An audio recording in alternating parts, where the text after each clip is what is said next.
Jadi banyak orang yang masih suka salah paham waktu dengar kalimat gagal bayar di kredito itu aman gitu.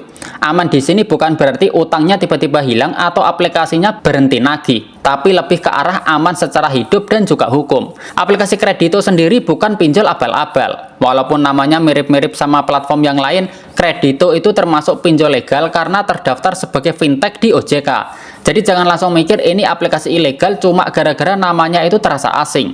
Terus muncul pertanyaan klasik, kalau telat bayar atau gagal bayar di kredito, resikonya berat nggak sih? Nah, jawabannya sebenarnya sangat sederhana. Bukan cuma di aplikasi kredito, tapi semua pinjol legal itu aman dalam arti tidak membawa kita ke ranah kriminal.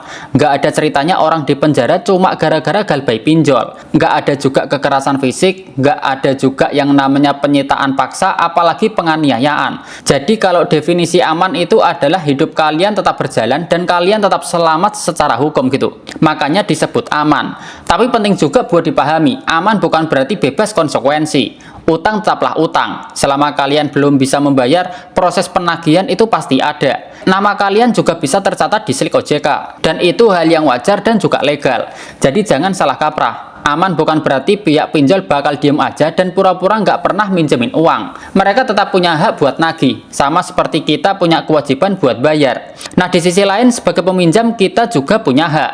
Pihak pinjol nggak boleh asal ancam, pihak pinjol nggak boleh sebarin data kita, dan nggak boleh bertindak di luar aturan. Semua itu sudah diatur, baik oleh OJK maupun oleh undang-undang.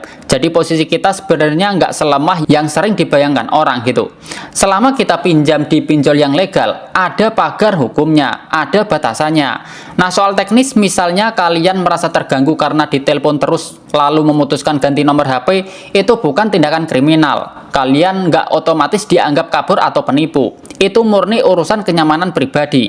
Lalu soal DC lapangan atau debt collector lapangan, sejauh yang banyak dibahas dan dialami orang-orang, aplikasi kredito saat ini belum dikenal punya DC lapangan yang aktif. Tapi ya kita juga nggak bisa meramal masa depan gitu.